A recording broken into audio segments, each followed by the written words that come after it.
Now a look at the CIA and the state of the U.S. intelligence community. You'll hear from John Gannon, former CIA official in the Clinton administration.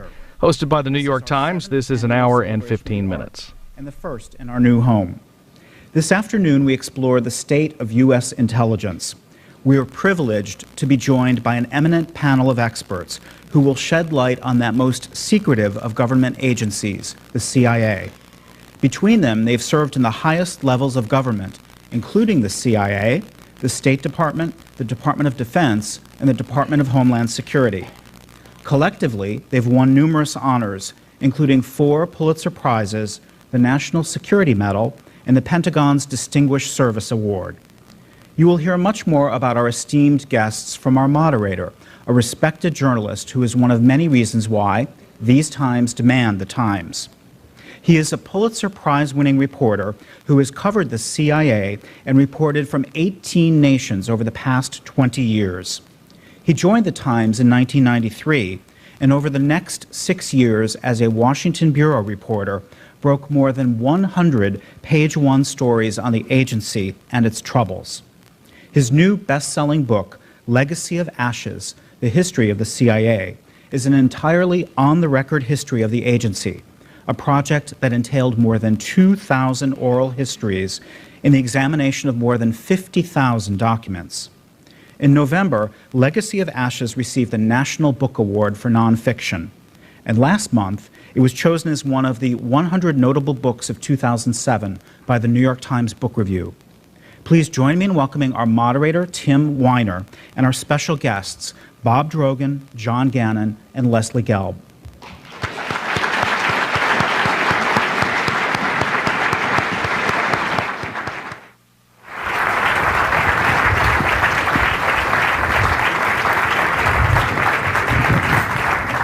Hello, everybody. Thanks for being here. We have a tremendous panel for you. Before we get started, I'm going to introduce them. I also want to say we're going to leave plenty of time for questions at the end of this. This is a subject that tends to generate questions. And when you do have your questions, please line up over here and over here. And remember to state your question in the form of a question if you can. On my immediate left here is Bob Drogan. Bob is a national security correspondent for the LA Times. He's been there since 1983. I've known him slightly longer. He has won pretty much every journalism prize in the book, including the Pulitzer. And his new book, Curveball, is a spectacularly good book about, well, he's going to tell you about it a little later, what it's about. Both his book and my somewhat fatter book, Legacy of Ashes: The History of the CIA, will be on sale downstairs. We will happily sign them for you. In fact, I'll even sign Bob's book. On his left is Les Gelb. Les is the chief emeritus of the Council of Foreign Relations, probably the most distinguished think tank and its subject in the universe. Before he went to the council, he served at the New York Times in many capacities, including national security correspondent, rather tough job. I held that job much later, didn't do quite as well. Diplomatic correspondent, op-ed page editor, deputy editorial page editor, columnist. He was also, and not everyone knows this, the Assistant Secretary of State for Political Military Affairs under the Carter administration. And to his left is John Gannon. John is a former naval officer, Vietnam vet, and he served 2 decades at CIA, attaining the very most senior analytical position, the Deputy Director for Intelligence. That's the chief analyst at CIA. He also served as chairman of the National Intelligence Council, which is an in-house think tank of experts. He later worked in Homeland Security assignments at the White House and in Congress, and he's been awarded the National Security Medal, and there is no higher medal in the field. We are going to talk about what has become of CIA over the last decade or so, try and define the problems and challenges that face it now, and try to examine what issues the next president of the United States might have to grapple with. Now, I want to take all of us back about 10 years. George Tenet is the head of Director of Central Intelligence. He has described in his recent memoir the CIA he inherited as a burning platform, which is a rather striking image. Think of an oil rig out in the North Sea, and it's a stormy night, and it's dark, and the rig's on fire. We, the United States, have been hit by an enemy we don't fully understand. 2 of our embassies in Africa have just been bombed. The loss of life in Nairobi, in particular, is horrifying. The deaths include a CIA officer at the American Embassy in Nairobi. Several weeks later, the Director of Central Intelligence, George Tenet, convened with a meeting of all the intelligence chiefs in the United States government. And there are 14 different intelligence services at the United States government at this point in history, and the CIA is first among equals. And he and his fellow senior intelligence officers and directors issue a classified report to the White House. And it says, unless we change the ways in which we gather, analyze intelligence in this country, we are going to suffer, and I quote, a catastrophic systemic intelligence failure. And the date of that report is September 11th, 1998. John Gannon, where were we at that point, and what were George Tenet and his fellow senior intelligence officers worried about? What's the period we're talking about now? 1998. 1998. Well, then, at that point, I was chairman of the National Intelligence Council, and I guess the point I want to make in context is that the things we were worried about were not just what George was arguing about. They were the stakeholders to intelligence also include the Congress, which had its own worries, and the White House certainly, and then the intelligence community making an argument about what was most important. And clearly, George was making arguments about terrorism. But I would have to tell you that managing the National Intelligence Council at that time, the pressures on me, mostly from the Congress, had to do with Chinese military modernization and the argument that we weren't taking it seriously enough. And the other major issue was the national missile defense, which was very controversial. I mean, we did have we were still dealing with the Balkans, certainly the residual, the continuing concerns about proliferation, loose nukes out of the Soviet Union, Central Asia, the South Asia issues. But the pressures on me from those who actually do affect the priorities of the intelligence community, particularly the Congress, terrorism was much more of a concern of George Tenet than it was of the others. And I think the 9/11 Commission showed that in fact, terrorism on the part of the Congress was a tertiary, at least, priority. Les Gelb, take us back now. It's the late 1990s. What has changed and what hasn't changed at CIA since the collapse of the old Soviet Union? Well, almost everything was geared to finding out what was going on in the Soviet Union. Best people, most resources, technical and human. And we knew sort of basic things about the Soviet Union. But we didn't know what has now come to be called actionable intelligence. That is, we didn't have a spy inside the Politburo or somebody that was tipping us off to their basic negotiating positions. We followed their arms developments with great care. We spent billions of dollars trying to find out what they were doing in developing new arms. By the way, only to discover several years after the Cold War came to the end that they had 2 underground cities in which they were building illegal nuclear warheads. We didn't even know about it, despite the expenditure of billions of dollars. So the agency had to transform itself from one essentially geared to dealing with the Soviet Union to one dealing with threats that had yet to be defined, where the agency had to begin to figure out what they ought to start worrying about and to start retraining people to do those jobs.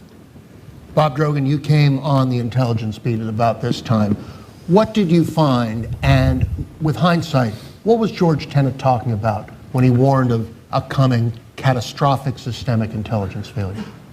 Well, what I found, and what's more clear now in retrospect, in a sense, the greatest secret of the CIA back then was how dysfunctional it had become, and how, to quote one of your, the DDI who followed you, John McLaughlin, how close, they were basically in chapter 11 in terms of human intelligence. There was almost no one coming into the farm. There were only a handful of people entering the clandestine service at that point. The degree of analysis was such that the Indian, a newly elected government in India tested a nuclear weapon, and George Tenet was quoted in Congress as saying that they, quote, didn't have a clue that India was about to test, despite the fact I had covered the Indian election. The BJP came to power on a platform of testing, that they were going to bring back nuclear weapons. I remember covering these parades where they had these enormous floats made of millions of flowers of mushroom clouds. And the CIA somehow missed that because they were depending on secrets coming in. I recently talked to someone who was then the agency's congressional liaison, and he said he used to laugh because he would go up and they would say, oh, how many Farsi speakers do you have, and do you have enough Hindu speakers, and do you have enough Arabic speakers? And he said he had just come from the Rome station. They didn't have anybody speaking Italian, or two guys speaking Italian. So the degree of the problem within the agency, because of the post-Cold War benefit, the cuts in the agency, cuts in the budget, the attrition and such, that I think people didn't realize how hollowed out the agency had come. And so I take it that George Tenet's warning was in part about the problems that the agency was facing from within, and whether or not he was going to be able to rebuild it, which is what he was trying to promise to do. And let's say at the outset here that the architecture of CIA needs to be understood. The part that John Gannon worked for, they're the analysts. They're the guys who get both open source information and secrets and try and figure out what's going on in the world. Is that a fair statement? Mm-hmm. Okay. Then there's the clandestine service. These are the guys, and some women, who are, most of them overseas, most of them posing as diplomats in American embassies, some of them latterly since 9/11 in less protective settings than American embassies, going out and trying to steal secrets by recruiting foreign agents to get them to betray their country or their religion or their army and work for the United States. The recruitment of foreign agents is a difficult business, and it's particularly difficult when the public image of the United States is not as great as it should be in some countries because of the way we have prosecuted the war on terror. Now, John, when you describe what your daily life was like as the chief analyst at CIA, it sounds like you were being called upon to do everything at once rather than concentrate on a few tough things that with hindsight we knew we needed to get smarter about. Is that right? Is that fair? Well, it is, but I don't want to convey the sense that we were in pain and suffering. I think as the Soviet Union declined as a single strategic threat, and we recognized it as such, the threats that replaced it were much more diverse, much more global. It was a much greater challenge for us. But I would pick up Bob's point about as one example of the Indian nuclear test. Actually, I was managing at that very time an estimate on India and Pakistan. And it was not simply a question of not having the people who would know. It was a question of those who knew most about India and Pakistan, including the diplomats with whom we consulted and the diplomats who visited India. They believed, in fact, that even though the BJP had run on a platform of ultimately testing, they would defer. This would not be an issue that the administration would have to worry about. And that was the senior-most members of the administration believed that also. So there was a strong consensus that the Indians wouldn't do it, and what we encountered was that the world's most populous democracy surprised the world's most powerful democracy, and it was a very difficult day at the White House for intelligence. But the fact is, it wasn't simply a question of people not knowing what they were doing or not having information. It was a question of when when there's a very strong consensus on a situation that is basically fraught with uncertainty. We didn't really know. Last But I think this was really more the rule than the exception. If you're looking for high-value information, particularly on weapon systems, we generally didn't know it. Or if you're looking for what was Ho Chi Minh really up to, we didn't have a spy inside there telling us what they were up to. We never did with the Politburo. So this kind of information was catch as catch can, and more often than not, the agency didn't come up with it. Do you think the American people expect the agency to have a crystal ball? Sure they do. Is that fair? No, it's not fair, but when you spend billions of dollars, that's what you expect. And the politicians talk as if the agency should produce this kind of information, even though those on the Hill who are responsible for the intelligence community know what the inherent limitations are. When we had the Soviet Union, the Soviets, God bless them, had their 5-year plans. And they didn't change all that much as time went by, did they? And looking down on them, whether you were looking down from a satellite or trying to observe their behavior at a distance, they were like a mountain. Occasionally there'd be an avalanche, occasionally there might be a little seismic shudder, but was that an easier target than what we face today? Were we better at it then than we are now? It depends on the what you're talking about, but John, please, you go first.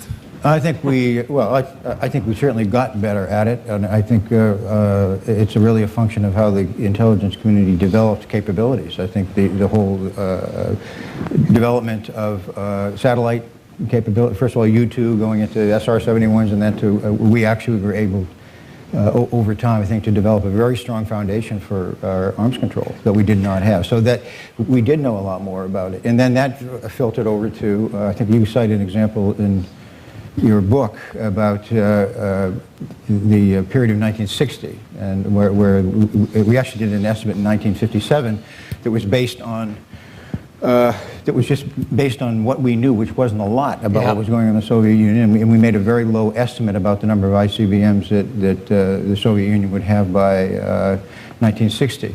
But the Corona system, which is a satellite-based system, was coming into play, and by 1960 we had drastically lowered it, that estimate. And that's an example of, I think, if you look at the Cuban Missile Crisis also, when you get real collection, how that nothing stimulates or challenges analysis like good, reliable collection.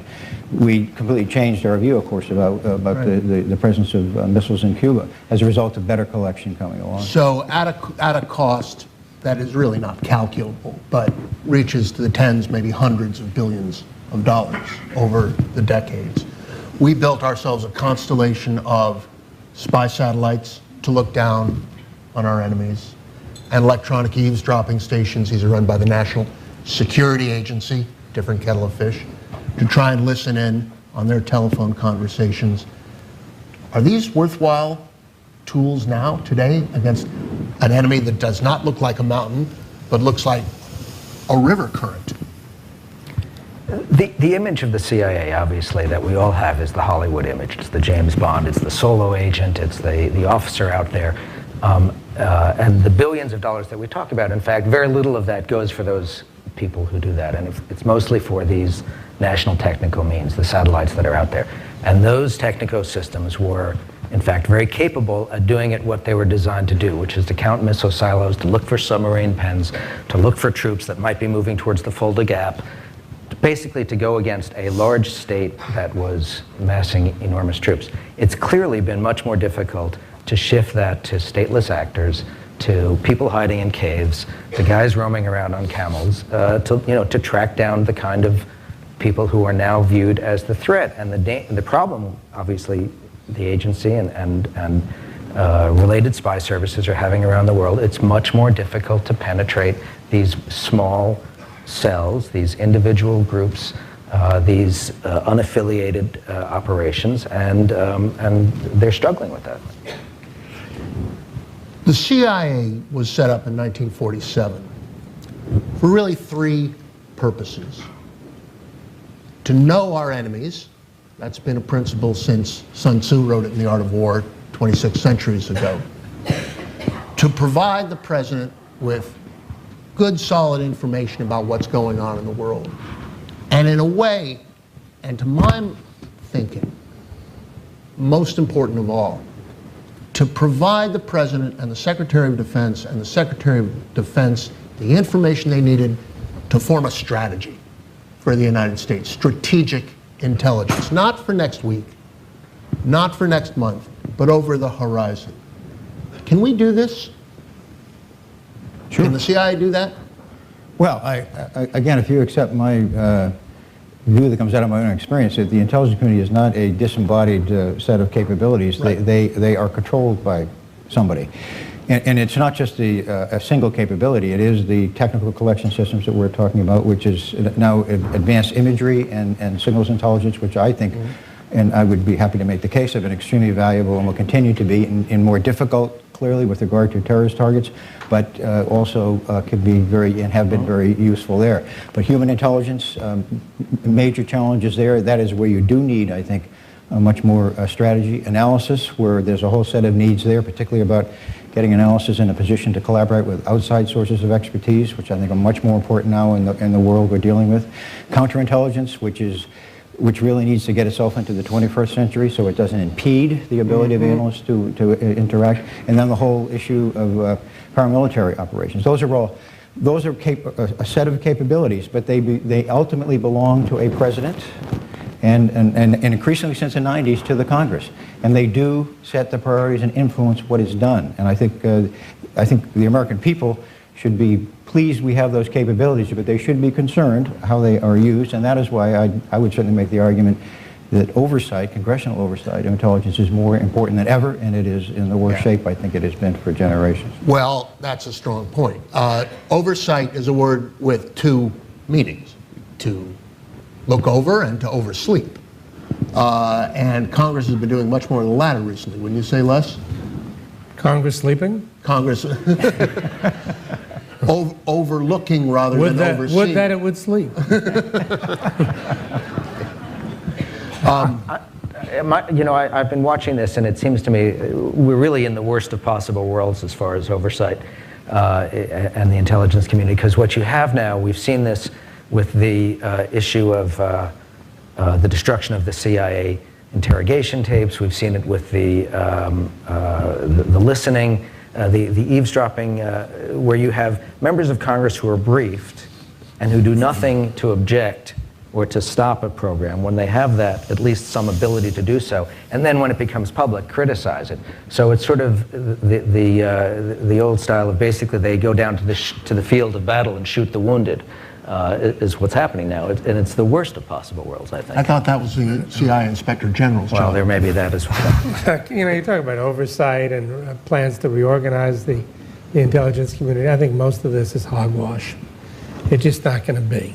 It's just moving boxes around. It's moving boxes around. You're not going to be able to do much good. To me, and I was a consumer of this intelligence for a good chunk of my career, both in government and as a newsman. The CIA, the intelligence community, is a perfect example of where the whole is a lot smaller than the sum of its parts. Whenever we wanted to get good thinking about what was going on in the Soviet Union or some of the people who really knew North Vietnam, the agency was loaded with smart people, absolutely loaded. And you'd call them over and have conversations with them, and they knew a tremendous amount. When they had to put these judgments in collective documents, I know the agency people don't like this, but they were highly politicized, and they tended to lean toward whatever administration policy was. Take the Cold War. Throughout the Cold War, there were two questions that were essential. One was, what was the Soviet Union up to? Was it really defensive, just wanted to maintain its own power within its own empire, or were they offensive, were they trying to get us? The other one being, who's stronger, them or us? Let me just look at the second question. Any objective judgments about who is stronger would have put the United States as the world superpower and the Soviet Union as a retarded country with a strong right military arm. Upper Volta with rockets. as Yeah, they it used to was say. absurd. You couldn't go there and come to any other conclusion. But throughout the Cold War, the intelligence community, largely under political pressure, informal statements, and the political process, produced judgments that the Soviet Union was our equal or our superior. 10 This feet was tall. outrageous. Absolutely outrageous. Let me just cite one example, but we can cite 100. In Kennedy's famous missile gap speech, which became the folklore of this country, there was a missile gap. We had almost 2,000, and the Soviets had 67. And here, this was a perfect example of an area where the agency should have come in like a thunderclap and cleared it up, but it didn't. And we went throughout the Cold War giving the Soviets power that they didn't have by giving them a superiority they didn't possess. Could I pick up on that one? Yeah. I think I have a different interpretation of those events than Les did. I think if you go back and look at what Jack Kennedy said about the missile gap, and of course Jack Kennedy and Stuart Simonton were the two major purveyors of the argument against Eisenhower That's that he right. wasn't paying attention to the missile gap. If you again go back to the earlier 50s, the CIA was a part, I think, of an argument, the fact that we had Sputnik in 57, there was a whole sense that the Soviets were getting ahead of us, and the agency was paying attention to that, and it was reflected in the analysis. But it was the agency, and again with the development of overhead systems, that in fact got to Kennedy and to Eisenhower and demonstrated in fact that we were way ahead. And Kennedy, when he came in, when he was elected president, one of the first things he got was an extensive briefing on overhead, and he was stunned by the capability, delighted with the result, and I think probably personally gratified that he didn't know about it during the campaign. But Yeah, then your they point- changed the public Right, line and right. came up with a new area where the Soviets were superior. And I think your point is probably best illustrated by the true story that when Bob Gates, now our Secretary of Defense, formerly Director of Central Intelligence and formerly Chief of Analysis, came to Moscow for the first time, Gorbachev greeted him and said, "Oh, so how does it look to you from the ground?" Exactly. Exactly. And from the ground, I think your point is maybe it looked different. Well, if I may just make one other point, and because in all the time that I certainly had anything to do with the Soviet Union, I always believed they were inferior to us in almost every social indicator that mattered. But the fact was they had a strategic arsenal that was all aimed at the United States, which could obliterate every citizen of our country, a biological capability that was capable of destroying much of the human race. Right. So just because your neighbor is in a poorer house than you have, if he's armed with guns that can kill you, and that was the mission of the intelligence committee, to focus on the security threat. And I believe it did it quite effectively. Well, except that on the biological threat that you just mentioned, the agency missed entirely the enormous, the 65,000 Soviets who were working on this biological program until 1989 or something, when there were two defectors a defector came to the UK. No, because the U.S. wouldn't believe him. this is true. That the magnitude of that program was not known by the intelligence community, and perhaps could have been had they been more rigorous. But the point is, the security threat in which that was a part, that was the focus of the intelligence community. So they were never arguing that, hey, look, they're way behind us in housing starts, so let's not worry about it anymore. That was not ever the position of the community or its mission. Go ahead, Les. Yeah, I don't want to belabor the point, but there was always one gap after another. There was never a year that went by during the Cold War where some political leader did start up with some gap where the Soviets had superiority and we were inferiority, and in need for a quick fix in order to prevent the immediate destruction of the United States.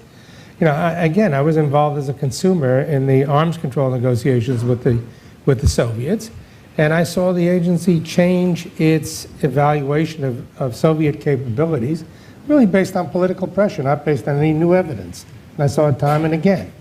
And we were always racing against these gaps that were self-created. The catastrophic systemic intelligence failure that George Tenet, Director of Central Intelligence, had predicted on September 11th, 1998 did come to pass. But Bob Drogan, I think you and I agree that it wasn't to come to pass exactly 3 years later, on September 11th, 2001, that was not a failure of CIA. That was a failure of the American government, systemic failure of the American government. I think you and I agree that the failure came about a year later. Yeah, in October of 2002, the National Intelligence Council put out a national intelligence estimate, which is the collective judgment of the now 16, I think it was then 14, various U.S. intelligence services and agencies, and it is supposedly the gold standard of information. And normally these products take anywhere, I'm told, from 6 to 10 months, sometimes over a year and a half.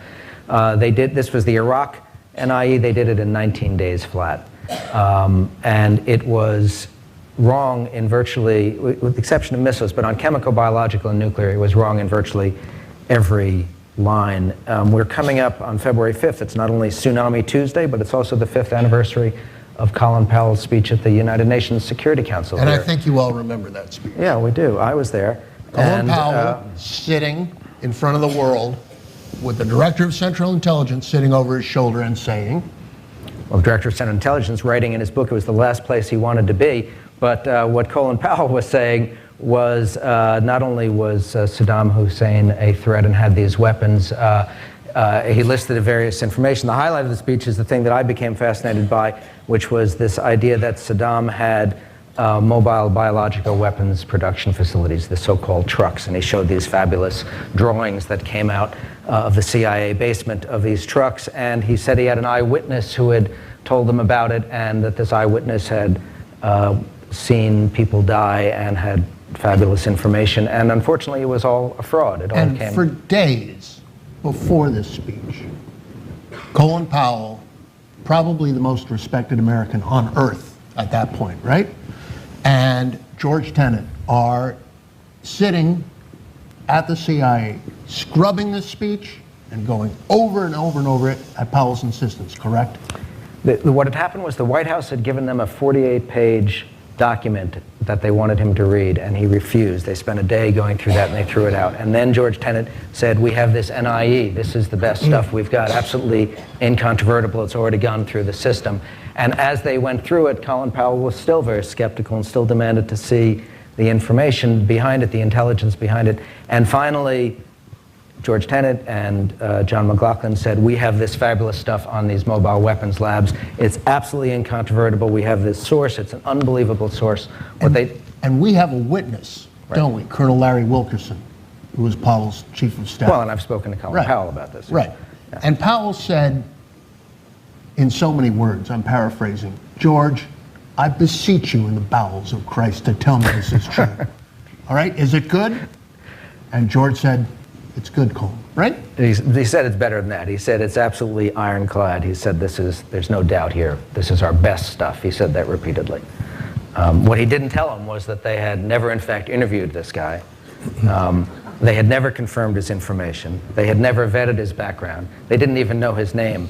He was a defector to Germany, and the German intelligence service refused to let them talk to him. Well, let me come to the defense of the CIA here, and not on this issue of the mobile labs, which was just goofy, and the intelligence basis of it was goofy. But on chemical weapons, we knew Saddam had chemical weapons. He had used them twice. And there was no hard evidence that he had gotten rid of them, despite the fact that there were, whatever it was, 14 UN resolutions calling on him to show and demonstrate that he had destroyed them. Now, you know, there were, the UN group had found some destruction, but the thought was he had a lot more. It was quite reasonable to think that he had more chemical weapons.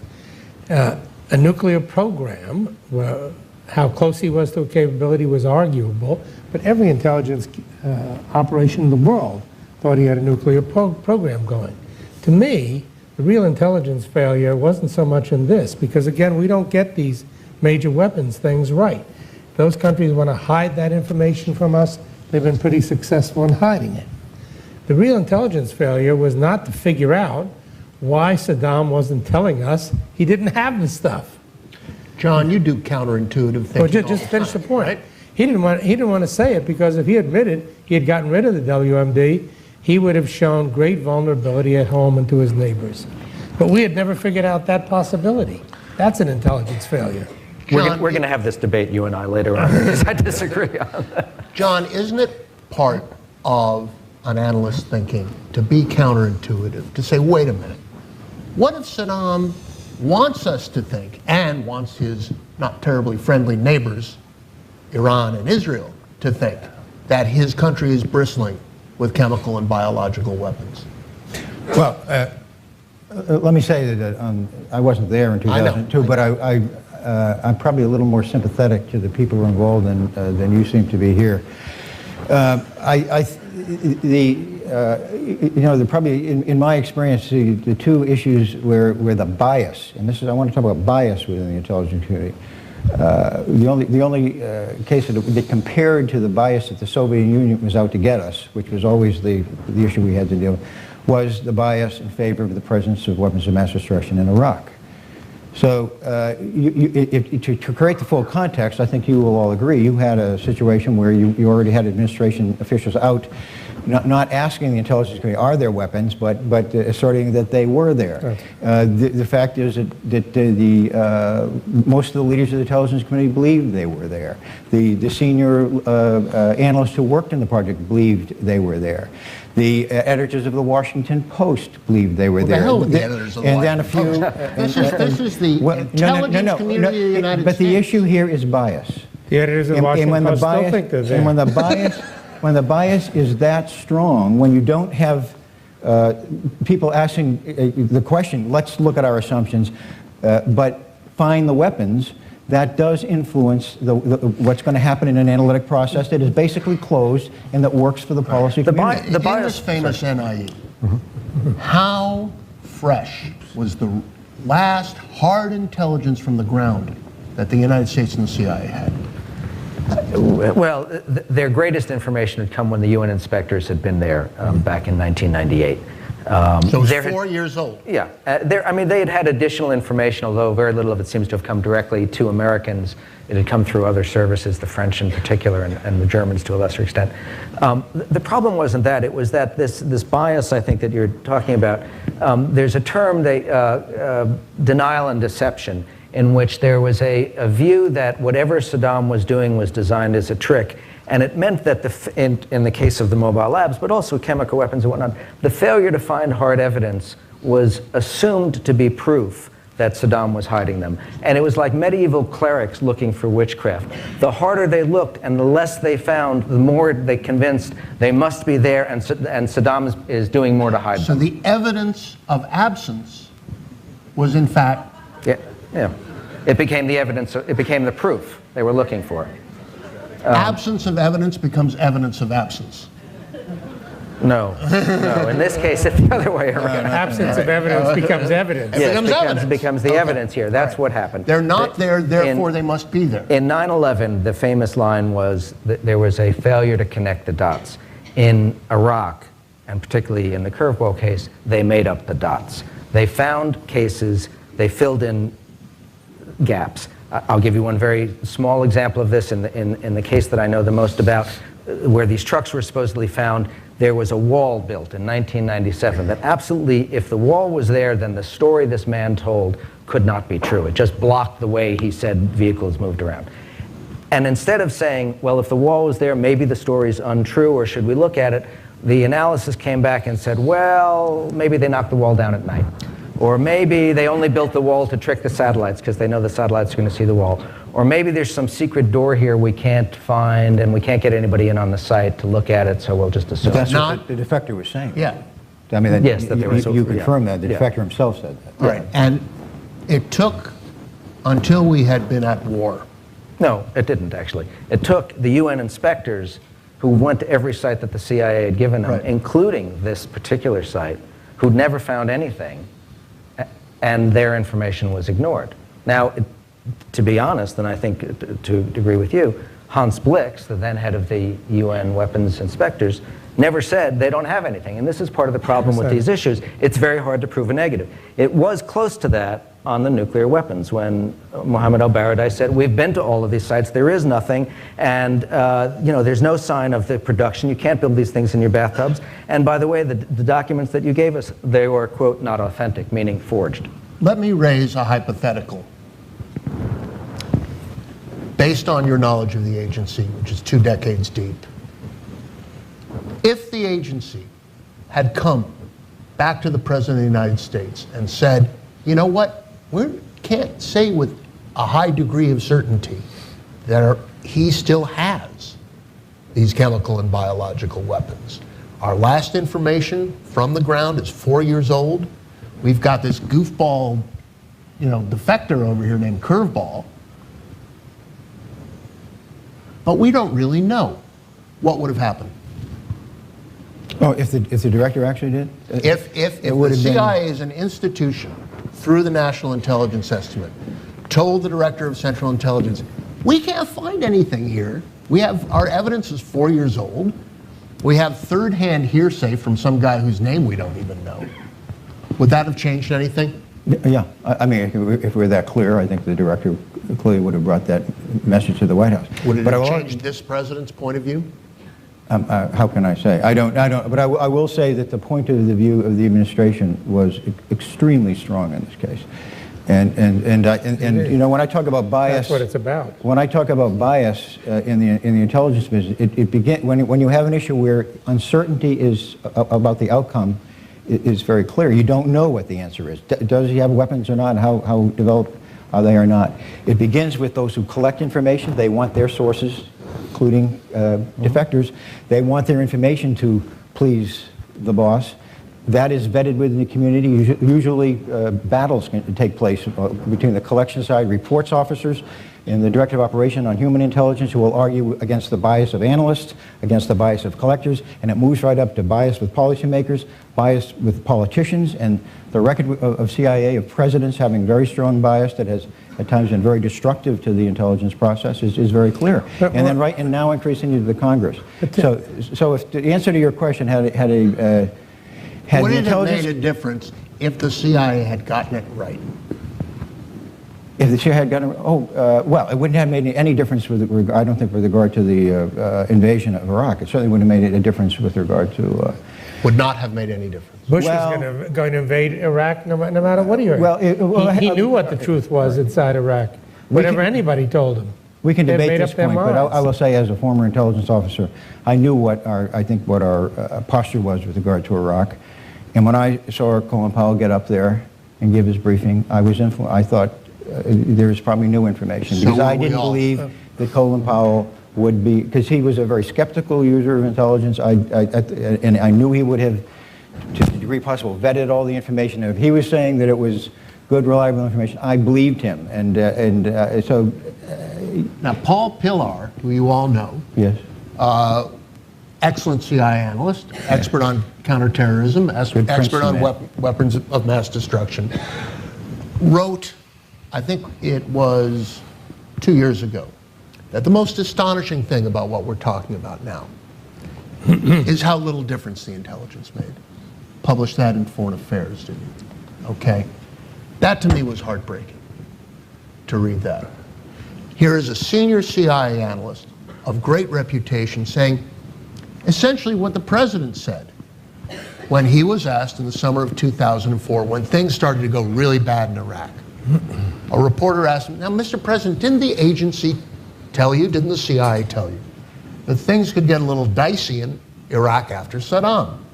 And the president said, well, the CIA said life could be great, and the CIA said life could be lousy. They were, and I quote, just guessing. Tim, I mean, if you want to, let's fast forward a little bit to the recent Iran estimate. Okay. If you look at the scope note of that estimate, it says, we do not assume that Iran is pursuing a nuclear program. That is a challenge to the policy community. It basically says, we know you assume it, we're going to look at the evidence and not look at it that way. Had you had that, and I think that's what you were saying to me, if the intelligence community came forward with that kind of judgment in the case of Iraq WMD it surely would have had an impact. It didn't happen. No question.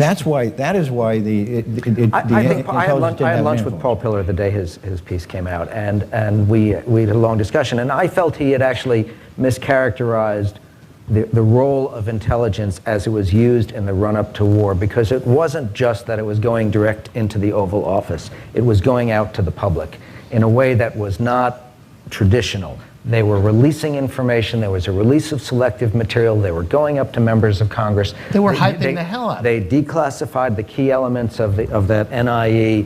In fact, the parts that they declassified weren't even in the official NIE. They said they could attack the homeland. Remember this? It's just bizarre. So it played a role that was separate and distinct from whatever role it should have had as a traditional going into the executive branch. It was really used as a propaganda branch, I think, towards building public support to war, and very effectively so. Let me go back to your question to John.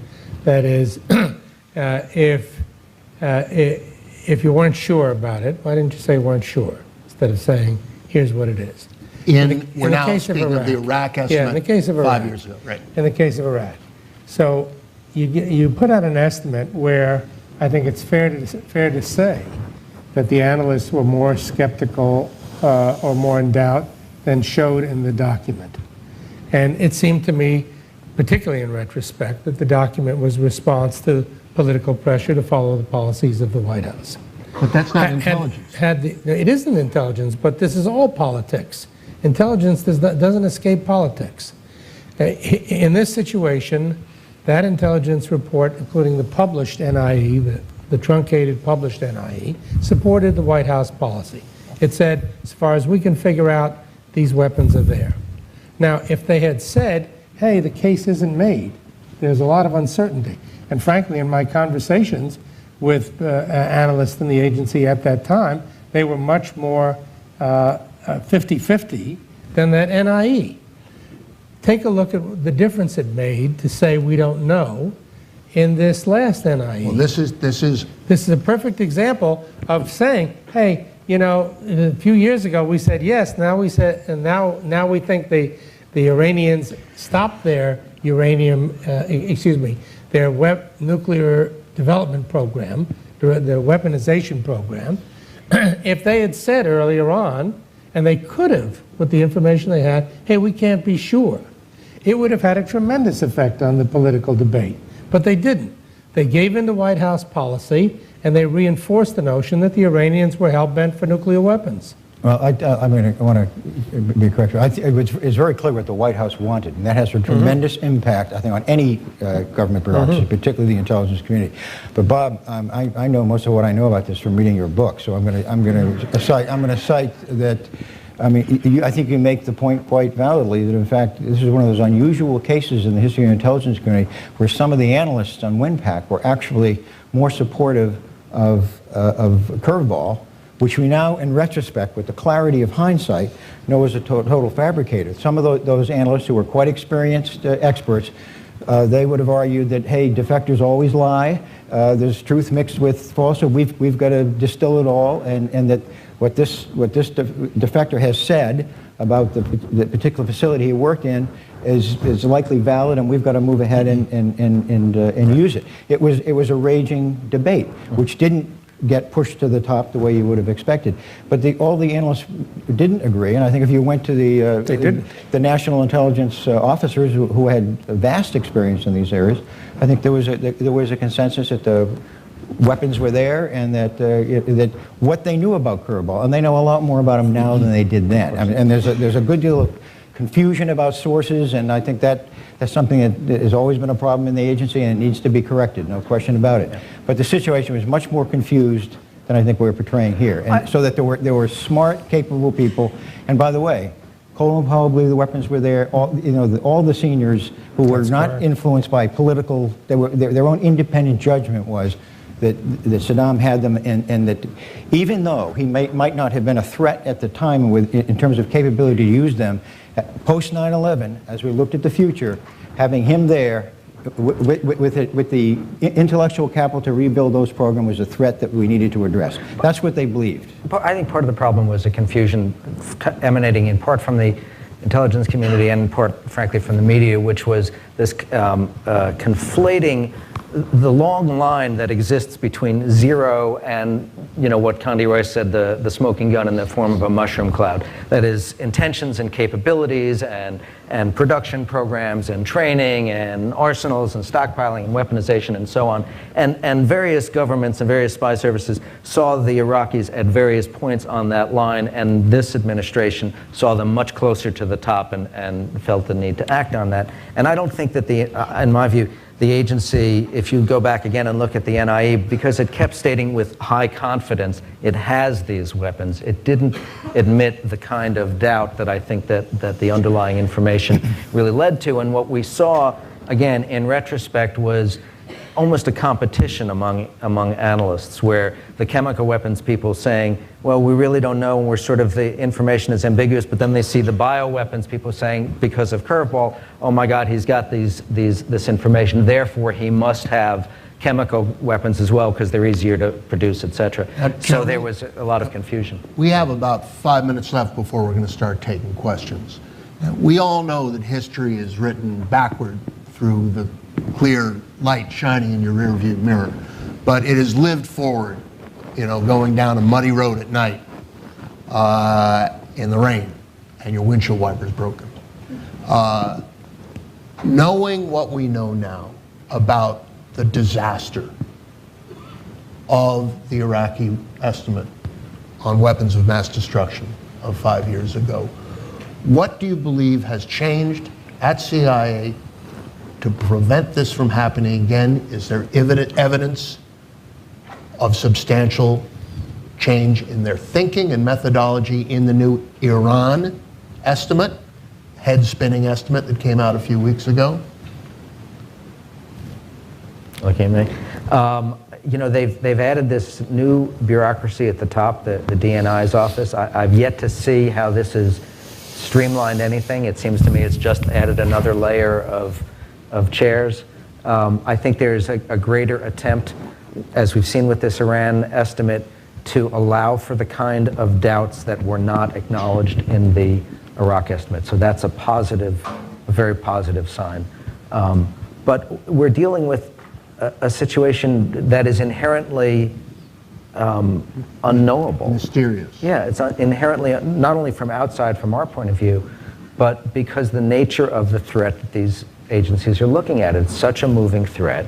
It's such a difficult one, and they're going to be wrong, and we expect them to be right all the time. And it is the problem with Iraq, and it really was unique, is intelligence is never correct 100% of the time. That's a given, but it's rarely, as we saw here, where it was 100% wrong. I mean, where it was just absolutely wrong, where all of the information coming in, and that was the worst case example. Les, DC? Yeah, I think because they spun it the wrong way on Iraq, more for political reasons than for reasons of evidence. They spun it the opposite way on Iran. The tide in Washington is against attacking Iran at this time. We're already involved in 2 wars. They could have taken exactly the information in this new NIE, exact same judgments, exact same evidence, and said, even though we now know they stopped the specific weaponization program in 2005, this is the easiest part of making nuclear weapons, and they can put this together very quickly. They're going forward with the longer range things, and they still remain a serious threat. But they took this precise information that everyone now says demonstrates Iran's peaceful intentions and spun it that way when they could have either taken a neutral position or said Iran is still on course for weapons. Well, I disagree with that interpretation. I think this was a dramatically different estimate. I think it probably had the most rigorous scrubbing of sources in the history of the community, and so that you couldn't possibly have had the curveball kind of problem here. I think ultimately and the issues, by the way, I think that you're talking about, Gelb, I think are laid out for debate, and I can argue against them. I can also argue against making public a national intelligence estimate on a country as sensitive, and I would make that argument. But I think what I saw there was a community that went to the extreme in trying to address the problems that were cited by the WM Commission, and so forth. The point I'd want to leave folks with is I think leadership is absolutely critical in the intelligence business because it is a closed system. It is subject to bias, and I think when I look back over the years, I think that if you look at successes, and there have been a lot of failures in the intelligence community in Korea, in the Cuban Missile Crisis. During Vietnam, actually, the agency did a very good job in debating with the Defense Department, and two successive DCIs wouldn't support their own analysts against DOD. In Iran, which is usually described, in 1979 described as an intelligence failure, it's only an intelligence failure if you leave out the fact that the policy community would not allow any collection on the opposition there. Right. If you look at Saudi Arabia in the 1990s and into the 2000s, there was no desire, no request, in fact, a desire that we do not deal with Saudi. So if you, again, my point is, if you want to use all these capabilities against particular targets, they can produce for you. If you can distort analysis by not choosing to do it, as we did in the case of Saudi Arabia. The successes and failures, I think, are well distributed from the intelligence community itself, very often to the White House, and increasingly to the Congress. And I think unless and until you fix that alignment between what an intelligence community is going to do, what a White House objectives, and the Congress, you've got a seriously dysfunctional relationship that is going to make it very difficult to implement any of the reform. And the final point I would make, if I may, is that I think that I could talk a lot about, I think, the pressures in the first Bush administration, particularly coming out of the Vice President's office, which I think had a distorting and demoralizing effect on the intelligence community. Those were largely fixed by this in the second administration. They were fixed because almost the entire leadership was replaced by the most professional group of leaders, Mike McConnell as DNI, Jim Clapper, who was brought back, as you well know, to cover a very difficult position in the Pentagon that had been a problem heretofore. But the fact is, as I observe those guys now trying to deal with the Congress and leadership in the White House, easy things with reform are made very hard to do because of the politicization isn't in the intelligence community, it's in the Congress, where you have almost a tribal kind of polarization now, which is very damaging to intelligence. We got to get to questions, which we will. The final footnote, I agree strongly with what John Gannon just said. The thing that the American people misunderstand most about CIA, I've found, is that the CIA does what the president tells it to do when it goes overseas. And in our world today, the most important thing that the agency can be doing is recruiting foreign agents in the world of Islam from the Mediterranean to the Pacific. And it becomes increasingly difficult to do that job when the public image of the United States is besmirched by the tactics and strategies that this president has chosen to prosecute the long war.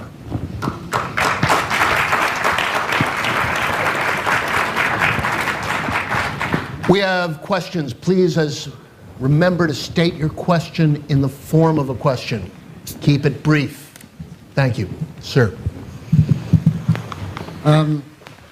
As a citizen who cares about the world, this kind of discussion, while reflective about the mistakes, is not very empowering about the present moment.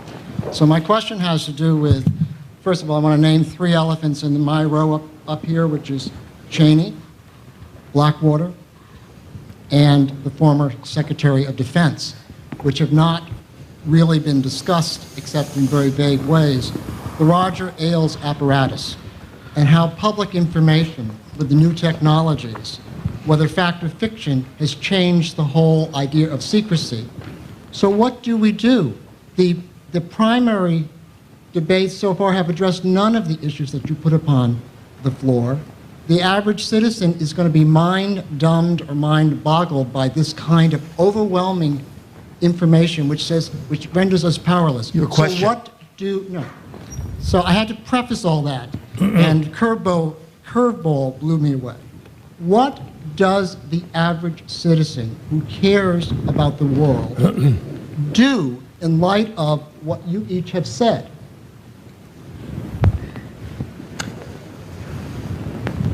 Well, we have an election coming up in November. And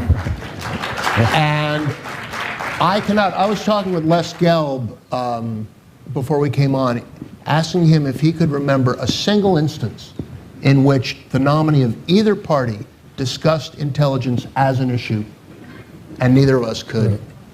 The next nominees are either going to address how to improve American intelligence. John Gannon has a terrific idea, which is that we need a national intelligence university. Is that right? That's right. To teach people, to teach Americans the language and the history and the culture of the countries we're interested in. And that's one place to begin. But it's also to bring what I call the stakeholders, the policymakers, the Congress, together to talk about and to learn about the intelligence community and how it should be used properly. We're Americans, and we want everybody else in the world to think like us and talk like us and be like us. And people like the aforementioned Secretary of Defense, former Secretary of Defense, get mad when they don't. I have this sense that the part of the problem is that the agency, as John originally described, is designed to try and understand the world, and then to steal things. These are people who are trained to go out and lie and cheat and steal around the world, and that's their job. That's what taxpayers pay them to do. The problem they've had is not just that they've had a very mixed record of doing that, is that when they come back into this country, they've had a much harder time understanding America. And that the problems they have, such as we've seen with the destruction of the 2 interrogation tapes, are figuring out where they stand in the American government and where they're responsive to the American people. Let me respond to this question too, because it's a chance to summarize what I've been trying to get at the whole time.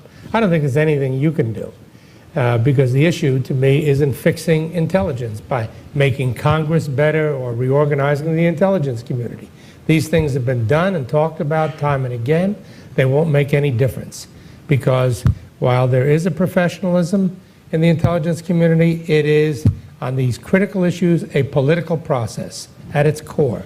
And if you want to fix things, you don't fix the intelligence community, you fix the thing that causes the problem in the intelligence community, namely the policy. And we've had policy problems for most of our foreign policy years that are the root cause of these intelligence problems. Sir. What is the panel's view and the moderator's view of the agency after 3 years of discussion at the highest levels of government and subpoenas from the Congress, the judiciary, and the 9/11 Commission of intentionally destroying the tapes that had been sought by those subpoenas? I think John Gannon is your best answer around that.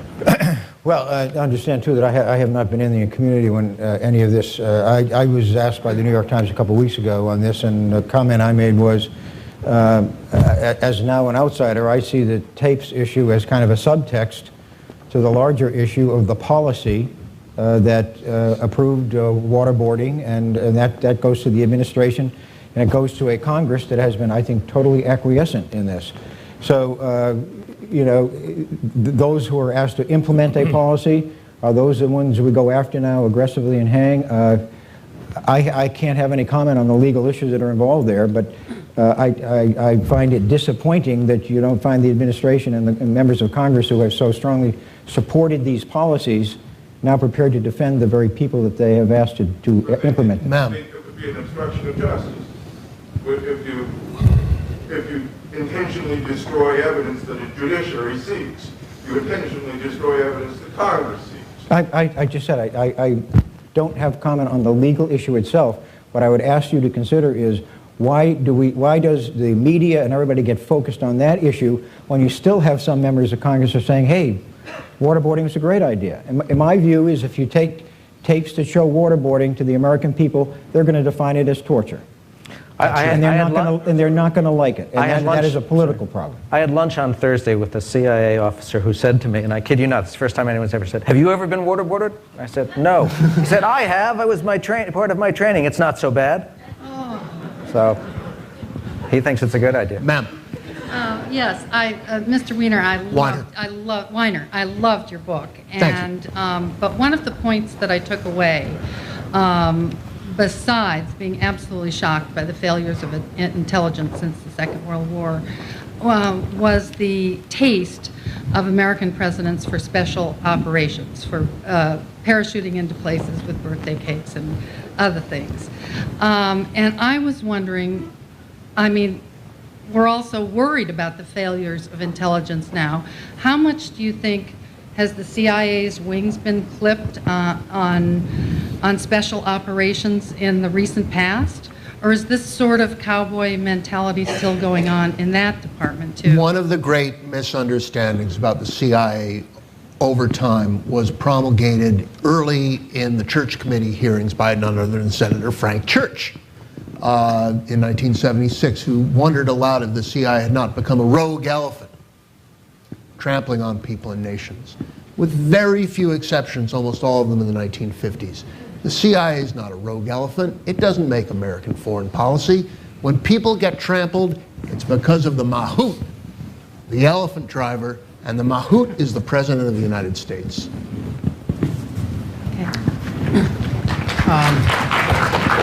Another New York Times columnist has written a book called The Terrorist Watch about terrorism from the FBI point of view. And in fact, he said that an FBI agent was the primary person who for 7 months interviewed Saddam Hussein. And he asked him why he knew he didn't have weapons of mass destruction, nuclear weapons. Why did he try and push this? And he sort of justifies what Gelb is, and that is he wanted to keep Iran afraid of Iraq. So that's why he did that. But the basic thing I want to ask you guys is this, and that is, according from the FBI's point of view in the joint terrorism with the CIA, is that, according from this book, they say that 80% of the initial leadership of Al-Qaeda is gone, and that 5,000 terrorists have been rolled up. And so therefore, from this point forward, the odds of us having another terrorist attack is very slim. And I'm just wondering if you agree with that. Actually, the interviews with Saddam are even more interesting. The other thing he thought is that he believed that the CIA knew he didn't have these weapons. He thought the CIA was better than it was in this case, according to the interrogations. Do I think the terrorist threat has disappeared? No. No, not disappeared, but it's just much less likely to occur because of all the worldwide cooperation. I don't think anybody knows. Yeah, I think that's the fairest statement. Sure. I mean, there have been numerous attacks in Europe. There have been numerous attacks in Indonesia, around the world. I don't think... But for the United States, it seems like it's so much more of a less potential occurrence. We don't know that. Ma'am. I just went to the talk by Tubin and Linda Greenhouse, and she said the fault of the conservative decisions by recent ones, Supreme Court, but the fault of the president. Now you're saying the decisions by the CIA are the fault of the president and Congress, but I just wanted to ask you about a specific point I think that you made at the end. I went to a talk by Hans Blitz at Tufts, and he said that by February of 2003, that they had visited over 600 sites in Iraq. That, of course, for 4 years there had been no international atomic energy and agency inspections until they voted in Congress to send them back, Kerry, I think, and the others. Within 3.5 weeks they were back. So he had gone to over 300. So I don't believe that the CIA didn't know that if he was just telling us in a little audience at Tufts University that they didn't know that he'd visited over 600 sites, and there were no weapons of mass destruction. They also knew from Joseph Wilson there was no uranium. Question, please, ma'am. My question is, shouldn't, in the 60 Minutes program, which showed how Colin Powell was destroyed, they admitted that they had never told Colin Powell about the witness that you mentioned, the witness in Germany, which they'd never interviewed. And did they set up Colin Powell to destroy him because he was opposed to the invasion of Iraq? No, the CIA. I don't believe so. I think they ignored the weapons, the UN weapons teams, and Hans Blix, who I have great respect for, in fact, never did get up at the UN and say there are no weapons, and but that was he a told problem. the American government. He told the American government that these various, and the reports are all there, and he stood up at the UN Security Council and said, we have found nothing, but we have these outstanding questions. But they did share that with the U.S. It had no impact whatsoever on U.S. policy. What about Colin Powell? Ma'am, we're down to 5 minutes. Okay. Just a Short question, please. A quick historical question going back to the 50s. Can anyone say whether the CIA sent people or money into Hungary during the period that it was free? During the period when? During the period it was free, the 10 days. Not a soul. The CIA had one officer in Hungary at the time and could not move. It didn't know what was going on, and by the time it figured out what was going on, it was too late. Ma'am.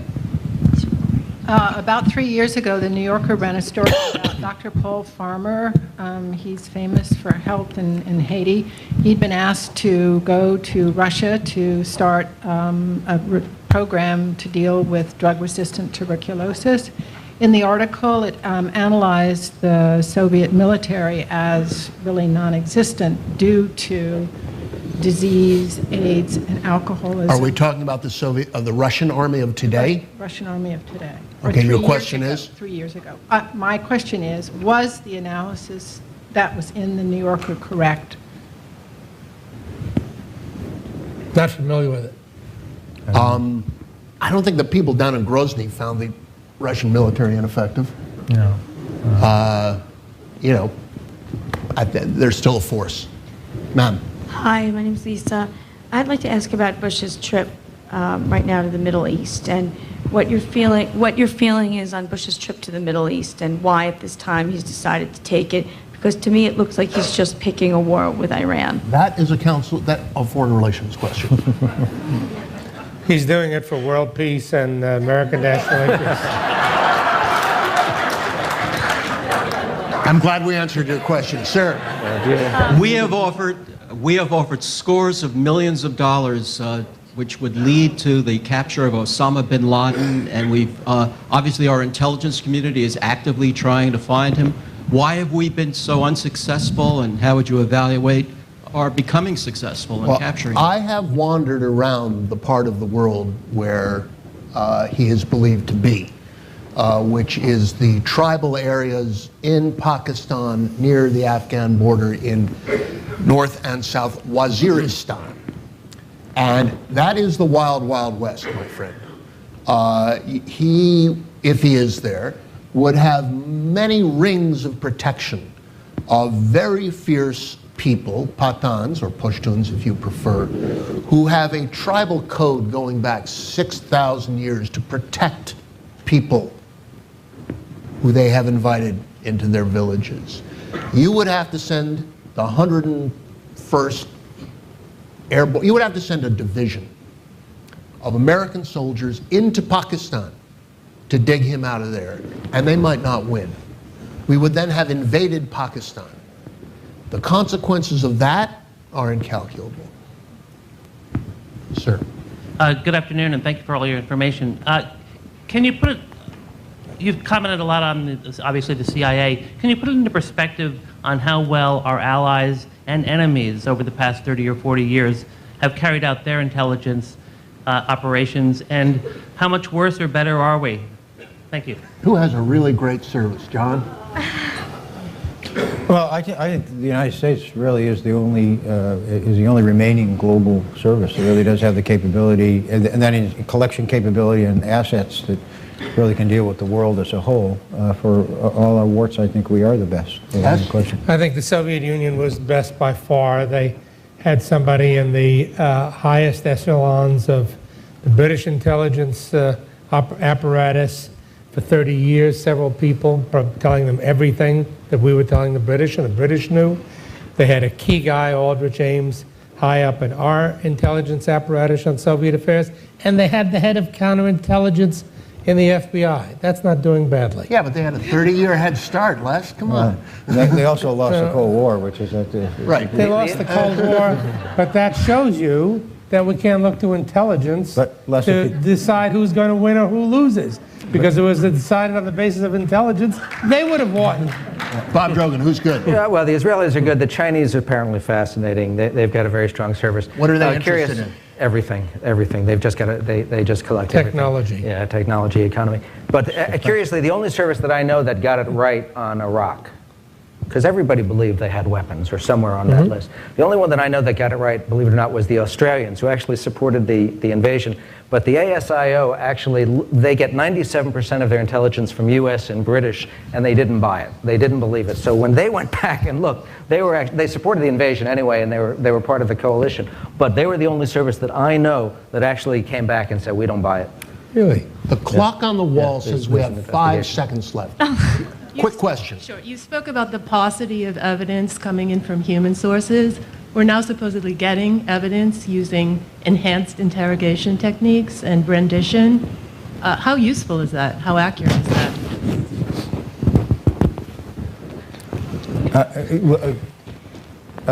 I think the use of extreme interrogation methods is a matter of, obviously, of controversy. And it's not just in the use of these methods, but also in what it delivers. And my own view is that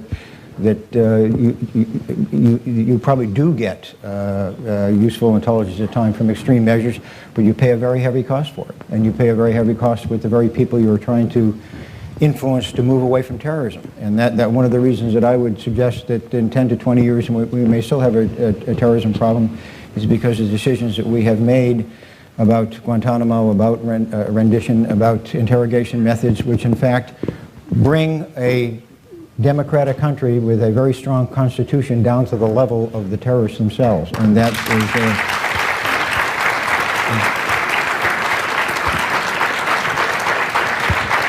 And that is the voice of authority of a 20-year veteran of the Central Intelligence Agency. I don't think anybody up here disagrees with a word of it. We thank you for being with us. We've had a great time up here, and we've got books for sale downstairs.